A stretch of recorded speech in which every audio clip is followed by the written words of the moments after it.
कहते हैं मरता हुआ इंसान कभी झूठ नहीं बोलता, शायद इसीलिए बात आज भी सच है। इस चैनल पर मैंने आपको बहुत सी हॉरर स्टोरीज सुनाई, केसेस बताए, जैसे कुंदन बाग की हॉरर स्टोरी, गौरव तिवारी की स्टोरी, और मेरी बहन पे जो पोजेशन हुआ था उसकी भी मैंने आपको स्टोरी सुनाई। लेकिन आज का जो एक केस है ना, इसने मेरे दिलो दिमाग पे एक बहुत तगड़ा गहरा असर छोड़ा है। इस केस को शायद मैं काफ़ी टाइम तक भूल ना सकूं।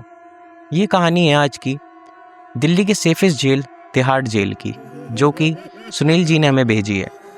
सुनील जी हमें बताते हैं कि उन्होंने कुछ वक्त तिहाड़ जेल में काटे, लेकिन वहाँ के जो राज थे उन्होंने आज तक उनका पीछा नहीं छोड़ा।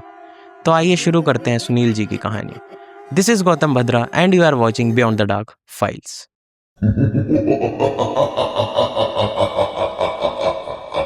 बात है 2010 की।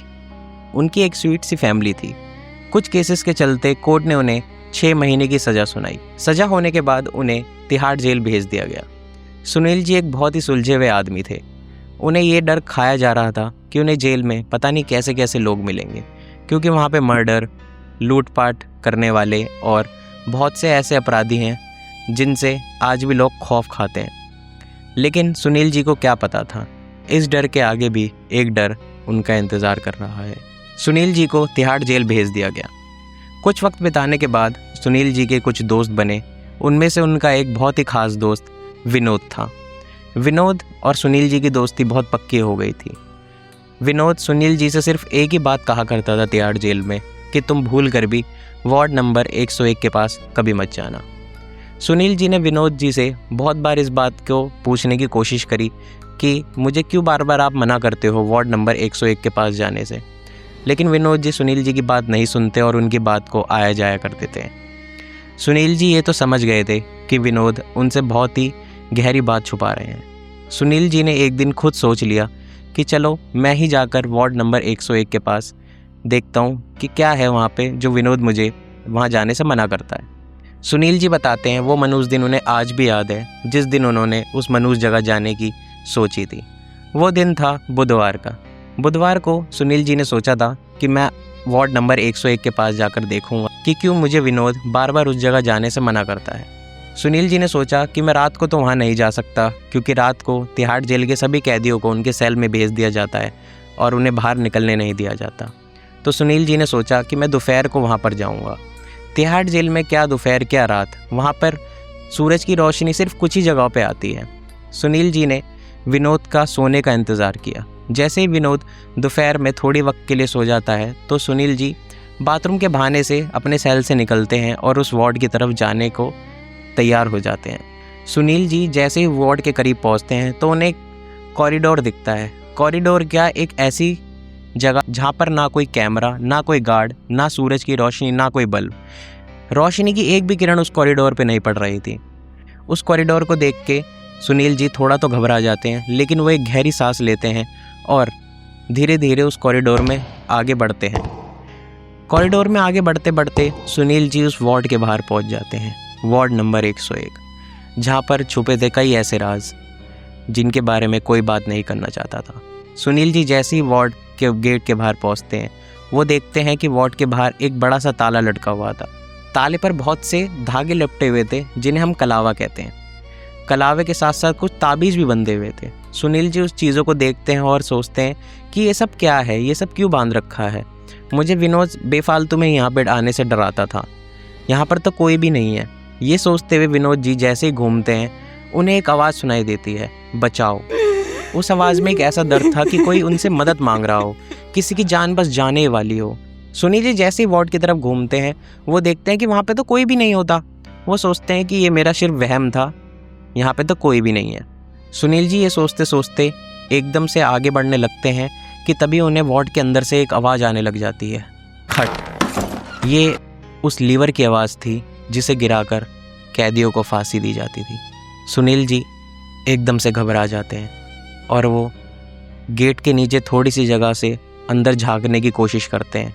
वो देखना चाहते हैं कि अंदर है कौन ऐसा जो आवाज़ कर रहा है। मुझे तो विनोद ने बताया था कि अंदर कोई भी नहीं है और ये काफ़ी समय से बंद पड़ा है। सुनील जी जैसे ही गेट के नीचे थोड़ी सी जगह होती है वहाँ से ऐसे देखने की कोशिश करते हैं तो उनके सामने एकदम से 2 पैर लटके ऐसे लटके हुए दिखते हैं कि ऊपर से किसी को फांसी दी गई और उसके सिर्फ पैर दिख रहे हों। विनोद जी एकदम घबरा जाते हैं, वो एकदम अपनी सुध बुध खो देते हैं और डर के मारे भागने लग जाते हैं उस कॉरिडोर में जहाँ पर सिर्फ अंधेरा था। भागते भागते उनका पैर किसी चीज़ से टकराता है और वो आगे की तरफ गिर जाते हैं। वो जैसे ही पीछे मुड़ के देखते हैं तो वहाँ पे एक आत्मा होती है जो कि फांसी के फंदे से लटकी हुई होती है और मरी हुई होती है, जिसे देखकर सुनील जी इतना घबरा जाते हैं कि वो वहीं बेहोश हो जाते हैं। कुछ समय बाद जैसे ही सुनील जी को होश आता है, वो अपने आप को अपने सेल में पाते हैं और उनके साइड में उनका दोस्त विनोद होता है। विनोद उनसे सिर्फ एक ही बात बोलता है कि तुझे मैंने मना किया था ना, तो क्यों उस वार्ड के पास गया? तो सुनील जी उससे बोलते हैं, मुझे मेरे दोस्त माफ़ कर दे, मेरी ज़िंदगी की सबसे बड़ी गलती थी कि मैं वार्ड नंबर 101 के पास गया। मैंने वहाँ कुछ ऐसा देखा जो मैं अपनी ज़िंदगी में कभी नहीं भूल सकता। ये सुनने के बाद विनोद जी वार्ड नंबर 101 की असली कहानी सुनील जी को सुनाने लग जाते हैं। विनोद जी बताते हैं कि कुछ साल पहले विजय नाम का एक कैदी सेल नंबर 10 में आया था। वो ना किसी से बात किया करता, अपने आप में ही खोया खोया रहता और चुप रहता।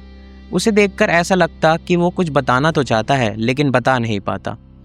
कोई भी काम उसे जेल की तरफ से दिया जाता तो वो उस काम को जल्दी से करके अपने वापस सेल में लौट जाता, ना तो उससे कोई मिलने भी आता था। कुछ वक्त बाद विजय के फांसी के ऑर्डर आए।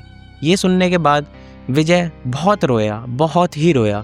उसने पूरे कॉरिडोर में चीख कर सिर्फ इतना कहा कि मैं बेगुनाह हूँ, मुझे बेकार में फंसाया गया है, मुझे फांसी ना दी जाए। लेकिन कहते हैं कानून अंधा होता है। उसने विजय की एक भी ना सुनी और अगले दिन उसे फांसी के लिए ले जाया गया। फांसी देते वक्त विजय से सिर्फ इतना पूछा गया कि तेरी आखिरी ख्वाहिश क्या है?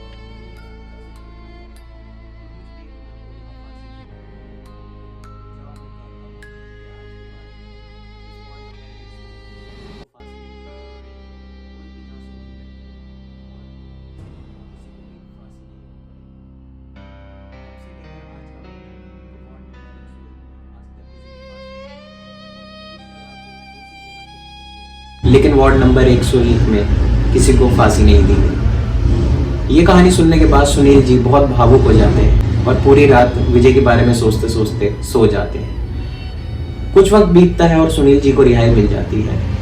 सुनील जी को तिहाड़ जेल से तो रिहाई मिल जाती है, लेकिन वहाँ के इस राज से उन्हें कभी रिहाई नहीं मिलती। तो ये थी तिहाड़ जेल की एक रियल हॉरर स्टोरी जो कि हमें सुनील जी ने भेजी थी। आप भी हमें सुनील जी जैसे अपनी ही स्टोरीज भेज सकते हैं। डिस्क्रिप्शन में ईमेल है, आप उस पर अपनी रियल हॉरर स्टोरी हमें मेल कर सकते हैं। और ऐसी ही हॉरर स्टोरी सुनने के लिए हमारे चैनल को सब्सक्राइब भी करें। So keep watching beyond the dark files.